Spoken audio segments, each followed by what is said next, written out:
እንደ አውሮፓውያን አቆጣጠር ሐምሌ 2026 መላው የዓለም መገናኛ ብዙሃን አይናቸውን ወደ ባህረ ሰላጤዋ ድንቅ አገር ኳታር አድርጓል።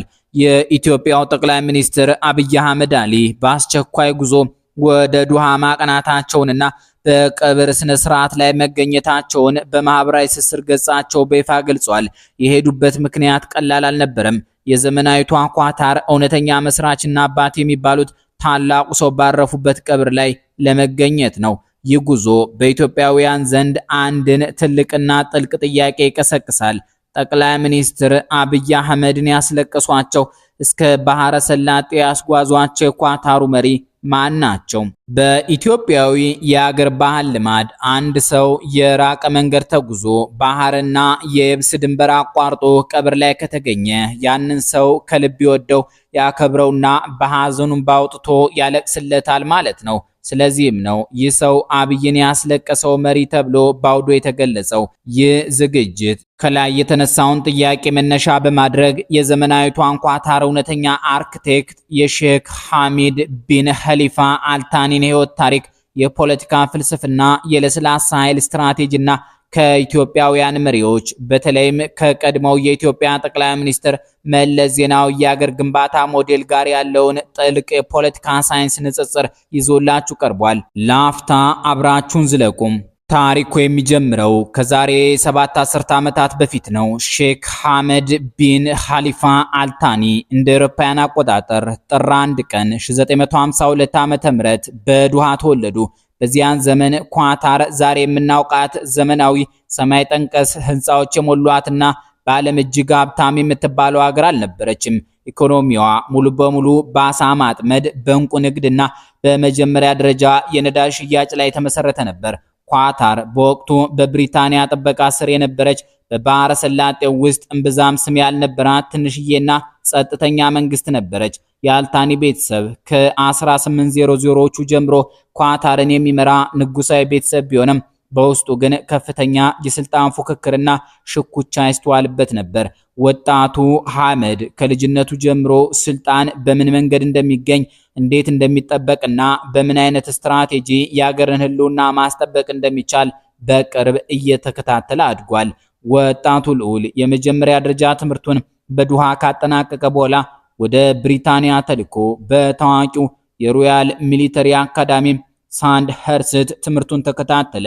ይህ ወታደራዊ አካዳሚ የብዙ ዓለም አቀፍ መሪዎችንና ነገስታትን ስብዕና የገነባ ተቋም ነው። ለሐመድም ሕይወት ትልቅ መቀየሪያ ሆነ።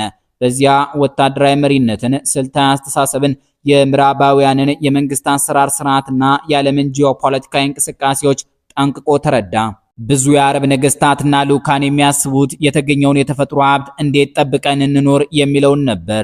ሐመድ ግን በሀብታችን ብቻ ሳይሆን በዓለም አቀፍ ተጽዕኖአችን መታወቅ አለብን የሚል ጽኑ እምነት ነበራቸው።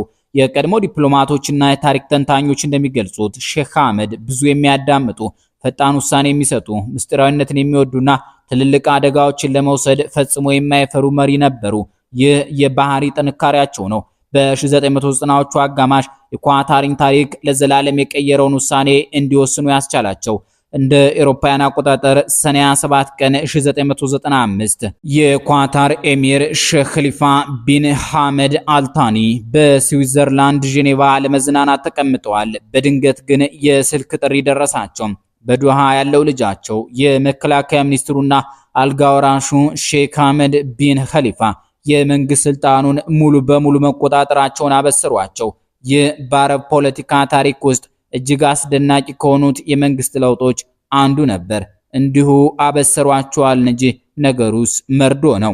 በጣም የሚገርመው ነገር ግን በዚህ ታላቅ የታሪክ መጋረጃ መገለጥ ውስጥ አንዲት ጠብታ ደም አልፈሰሰችም። ምንም አይነት ወታደራዊ ግጭት አልተከሰተም። የአገሪቱ ተቋማት፣ የጦር ኃይሉና የጎሳ መሪዎች በፍጥነት ለአዲሱ ወጣት መሪ ታማኝነታቸውን ገለጹ።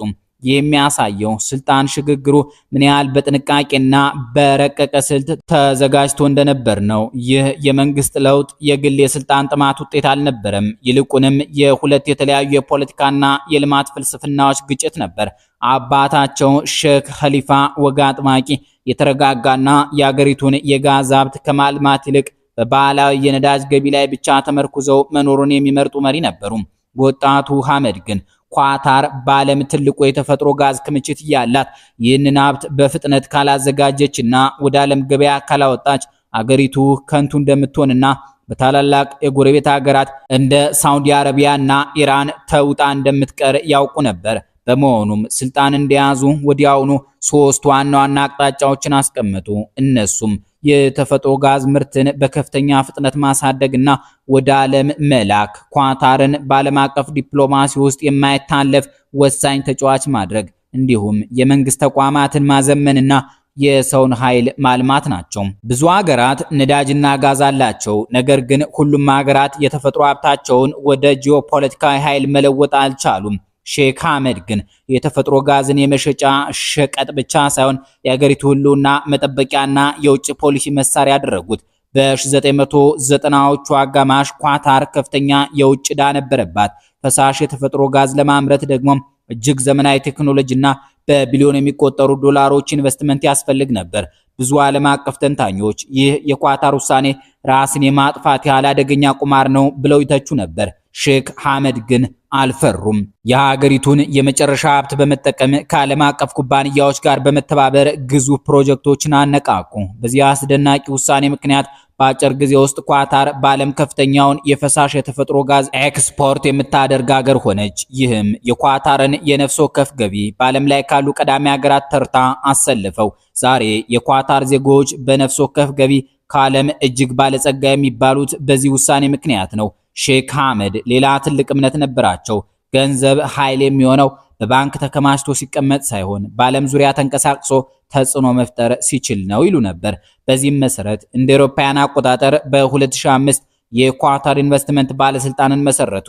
ይህ የሉዓላዊ ሀብት ፈንድ በዓለም ዙሪያ በቢሊዮኖች የሚቆጠሩ ዶላሮችን ኢንቨስት ማድረግ ጀመረ። ኳታር በለንደን የታዋቂውን ሃሮድስ የገበያ ማዕከል ገዛች። የአውሮፓን ረጅሙን ህንፃ ዘሻርድ ገነባች።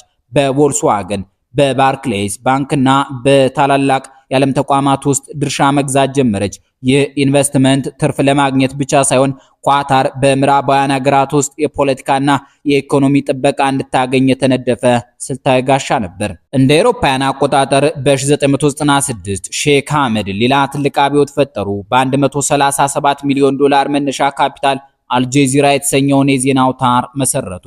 በወቅቱ በአረብ ዓለም የነበሩት መገናኛ ብዙሃን በሙሉ የመንግስታት ፕሮፓጋንዳ ማስተላለፊያ ብቻ ነበሩ። አልጀዚራ ግን የተለየ ደፋርና አከራካሪ የዜና አቀራረብ ይዞ ብቅ አለ። አልጀዚራ የኳታር ለስላሳ ኃይል ዋነኛ መሳሪያ ሆነ። በዚሁ የሚዲያ አውታር አማካኝነት ኳታር በአረብ ዓለም ውስጥ የውይይትና የፖለቲካ አጀንዳ ቀራጭ ለመሆን ቻለች። ምንም እንኳን ኢጣቢያ በብዙ ጎረቤት ሀገራት ዘንድ ጥላቻና ውዝግብ ቢፈጥርም ኳታርን ግን በዓለም አቀፍ መድረክ ላይ ማንም ሊዘልቃት የማይችል የሚዲያ ግዙፍ አደረጋት። ከሚዲያው በተጨማሪ ስፖርት የለስላሳ ኃይል መገንቢያ ሌላኛው መንገድ ነበር። ሼክ አህመድ ኳታር እንደ አውሮፓውያን አቆጣጠር የ2022 የዓለም ዋንጫን እንድታዘጋጅ ጠንካራ መሰረት ጣሉ። ይህ ውሳኔ ስፖርታዊ ክስተት ብቻ ሳይሆን አገሪቱን በዓለም የቱሪዝም የመሰረተ ልማትና የዲፕሎማሲ ካርታ ላይ ከፍ አድርጎ የሳለ ታላቅ ፕሮጀክት ነበር።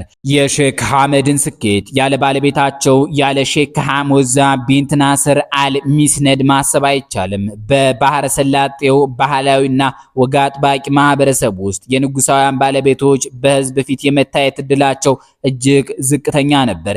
ሼክ ሐሞዛ ግን ይህንን ደንብ ሰበሩት። እርሳቸው ዘመናዊ፣ የተማሩ፣ በዓለም አቀፍ መድረክ ንቁ ተሳትፎ ያደረጉና የኳታር ሁለተኛ የኃይል ማዕከል የገነቡ ሴት ነበሩ። የኳታር ፋውንዴሽን የተሰኘውን ተቋም በመምራት በዱሃ የትምህርት ከተማ እንዲገነባ አደረጉ። እንደ ጆርጅ ታውን፣ ኮርኔል እና ኖርዝ ዌስተርን ያሉ ታዋቂ የአሜሪካና የአውሮፓ ዩኒቨርሲቲዎች ቅርንጫፎቻቸውን በዱሃ እንዲከፍቱ ተደረገ። ዓላማቸው ግልጽ ነበር። የጋዝ ሀብት አንድ ቀን ሊያልቅ ይችላል፣ የሰዎች ዕውቀት ግን መቼም ቢሆን አያልቅም የሚል ነበር።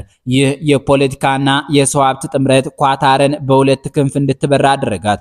ሼክ አህመድ የአገሪቱን የውጭ ተጽዕኖና የኢኮኖሚ ሁኔታ ሲገነቡ፣ ሼክ ሐሞዛ ደግሞ የአገሪቱን የሰው ኃይል፣ ባህልና የትምህርት ጥራት ገነቡ። አንዲት ትንሽ ሀገር በታላላቅ ኃይላት መካከል ተጨምቃ ስትኖር ለመትረፍ ብቸኛው ስትራቴጂ ሁሉንም የውይይት በሮች ክፍት ማቆየት ነው የሚለው የኳታር ዲፕሎማሲ መመሪያ ነው። የሼክ አህመድ የውጭ ፖሊሲ በዓለም የፖለቲካ ተንታኞች ዘንድ እንቆቅልሽ ተብሎ ይገለጻል። ምክንያቱም በአንድ ጊዜ እርስ በርስ የሚጋጩ ኃይሎችን ወዳጅ ማድረግ በመቻላቸው ነው። ኳታር በአንድ በኩል በመካከለኛው ምስራቅ ትልቁን የአሜሪካ የጦር ማዕከል አስተናግዳለች። በሌላ በኩል ግን ከኢራን ጋር ያላትን የንግድና የጋዝ መስክ ግንኙነት በፍጹም አላቋረጠችም። ከእስራኤል ጋር በልዩ ልዩ ጊዜያት ግንኙነት ስታደርግ፣ በሌላ በኩል ግን የሐማስን ፖለቲካዊ አመራር በዱዓ ታስተናግዳለች። አሜሪካና ታሊባን በሰላም እንዲደራደሩ ታሊባን በዱዓ ይፋ የፖለቲካ ቢሮ እንዲከፍት ፈቅዳለች። ይህ አካሄድ ኳታርን የዓለም አቀፍ ሽምግልና ማዕከል አደረጋት። ዛሬ በዓለም ላይ የትኛውም ትልቅ ቀውስ ሲፈጠር መሪዎች የሚሮጡት ወደ ዱዓ ነው። ይህ ሁሉ የተገነባው በሼክ አህመድ ስልታዊ እቅድ ነበር። አሁን ወደ ጥልቁ የፖለቲካ ሳይንስ ንጽጽር እንሸጋገር። እንደ አውሮፓውያን አቆጣጠር 1995 በዓለም ታሪክ ውስጥ ለሁለቱም ሀገራት አዲስ የታሪክ ምዕራፍ የተከፈተበት ዓመት ነበር። በዚሁ ዓመት ኳታር በሼክ አህመድ መሪነት አዲሱን የዓለም ተጽዕኖ ስትራቴጂ ስትጀምር፣ ኢትዮጵያ ደግሞ በጠቅላይ ሚኒስትር መለስ ዜናዊ አመራር አዲሱን ፌዴራላዊ የመንግስት መዋቅርና የልማታዊ መንግስት ፖሊሲን በይፋ አወጀች። ሁለቱም መሪዎች አገራቸውን ከመሰረቱ ለመለወጥ የረጅም ጊዜ ራዕይ የነበራቸው፣ በአካባቢያቸው ላይ ከፍተኛ ተጽዕኖ ለመፍጠር የሰሩና በምሁራዊ ብቃታቸው የሚታወቁ ነበሩ። ነገር ግን የተጠቀሙበት ሞዴልና የሀገራቸው ተፈጥሯዊ መነሻ ፈጽሞ የተለየ ነበር። በኢኮኖሚ መስፈርት ኳታር በግልጽ ሁኔታ እጅግ የተሻለ ውጤት አሳይታለች። በነፍስ ወከፍ ገቢና በጥራት ደረጃ ከዓለም ቀዳሚ ሀገራት ተርታ እንድትሰለፍ አስችሏታል። በሌላ በኩል መለስ ዜናዊ የተረከቧት ኢትዮጵያ በጦርነትና በረሃብ የደቀቀች ከ100 ሚሊዮን በላይ ሕዝብ ያላትና ውስብስብ የታሪክ ጠባሳ ያለባት አገር ነበረች። መለስ ዜናዊ የሰውን ኃይልና የመንግስትን አቅም በመጠቀም ፈጣን የኢኮኖሚ እድገት ማስመዝገብ ቢችሉም የፖለቲካ ስርዓቱ ግን የረጅም ጊዜ መረጋጋትን ሙሉ በሙሉ ማረጋገጥ አልቻለም። ስለዚህ ንጽጽሩ በማን ይበልጣል ሳይሆን እያንዳንዱ መሪ በራሱ አገራዊ ተጨባጭ ሁኔታና አቅም ውስጥ ምን አሳካ በሚለው መመዘን አለበት። ሼክ አህመድ ትንሽ ነገር ግን እጅግ ሀብታም ሀገርን ወደ ዓለም ሀያልነት ሲቀይሩ፣ መለስ ዜናዊ ደግሞ ትልቅና በታሪክ ድሃ የነበረችን ሀገር በአፍሪካ መድረክ ላይ ቁልፍ ድምፅ እንድትሆን አድርገዋል። በአረብ ዓለምም ሆነ በብዙ አዳጊ ሀገራት መሪዎች ከስልጣናቸው የሚለዩት በሞት፣ በኃይል፣ የመንግስት ግልበጣ ወይም በህዝባዊ አመጽ ነው። ሼክ አህመድ ግን እዚህ ላይም ልዩ ሆኑ። እንደ አውሮፓውያን አቆጣጠር በ2013 በጤናቸው እያሉና ሙሉ ስልጣን በእጃቸው እያለ ስልጣናቸውን በፈቃዳቸው ለልጃቸው ለሼክ ታሚን ቢን ሐመድ አልታኒ አስረከቡ። ልብ አድርጉ ታዳሚዎች፣ እኒህ ሰው ራሳቸው ስልጣኑን ያገኙት አባታቸውን በመፈንቀል ነበር። ለልጃቸው ግን በሰላም ነው ያስረከቧቸው። ይህ ውሳኔ በባህረ ሰላጤው ነገስታት ታሪክ ውስጥ ከዚህ በፊት ታይቶ የማይታወቅ እጅግ አስደናቂ ክስተት ነበር። ሼክ አህመድ የገነቡት ተቋማዊ ስርዓትና የኢኮኖሚ ራዕይ በቀጣይ ትውልድ እንዲቀጥልና አገሪቱ ከትውልድ ሽግግር ውጥረት እንድትድን አድርገዋል። በአንዳንድ ይፋዊ መረጃዎች መሰረት ይህ ታላቅ መሪ እንደ አውሮፓውያን አቆጣጠር ሐምሌ 12 ቀን 2026 በ74 ዓመታቸው በዱሃ አርፈዋል። የእሳቸው ማረፍ ዘመናዊቷን ኳታር የፈጠረውን የስልጣንና የልማት ፕሮጀክት ፍጻሜ ሳይሆን አዲሱን የውርስ ምዕራፍ የሚያበስር ታላቅ የታሪክ ማቆሚያ ነው። አሁን ወደ መጀመሪያው ጥያቄያችን እንመለስ። የኢትዮጵያው ጠቅላይ ሚኒስትር አብይ አህመድ አሊ ዱሃ ድረስ ተጉዘው በቀብራቸው ላይ እንዲገኙ በማህበራዊ ገጻቸውም ጥልቅ ሐዘናቸውን እንዲገልጹ ያደረገው እውነተኛው ምክንያት ምንድን ነው? ምክንያቱ ግልጽ ነው። ሼክ ሐመድ ቢን ኸሊፋ አልታኒ ለኢትዮጵያም ሆነ ለሌሎች አዳጊ ሀገራት መሪዎች ትልቅ የቤት ስራና ምሳሌ ጥለው አልፈዋል። እርሳቸው ያሳዩት እውነታ ቢኖር የሀገር ታላቅነት በህዝብ ብዛት ወይም በቆዳ ስፋት አይለካም፣ ይልቁንም በስትራቴጂክ ራዕይ፣ በለስላሳ ኃይል አጠቃቀምና በተቋማት ጥንካሬ ነው የሚለውን ነው። ኢትዮጵያ በአፍሪካ ቀንድ ውስጥ ያላትን ሰፊ የጂኦፖለቲካዊ ክብደት፣ የህዝብ መጠንና ታሪካዊ ሚና ስትጠቀም የኳታርን የለስላሳ ኃይል፣ የፋይናንስ አስተዳደርና የዲፕሎማሲ ስትራቴጂዎችን እንደ ትልቅ ትምህርት መውሰድ ትችላለች። ጠቅላይ ሚኒስትር አብይ አህመድም ዱሃ ድረስ የተጓዙት ለዚህ ታላቅ መሪ ብቻ ሳይሆን ለዚህ የማይደበዝዝ የታሪክና የልማት ራዕይ ጭምር ነው። የኳታር አባት ሼክ ሐመድ ቢን ኸሊፋ አልታኒ አልፈዋል። ነገር ግን የገነቧት ዘመናዊት ሀገር የጫሩት የሚዲያ ብርሃንና የዘረጉት የዲፕሎማሲ አውታር ለዘላለም ታሪክ ሆኖ ሲመራን ይኖራል። ይህ ልዩ የታሪክና የጂኦፖለቲካ ትንታኔ ፕሮግራማችን ነበር። በሌላ ዝግጅት እስከምንገናኝ ጤና ይስጥልን።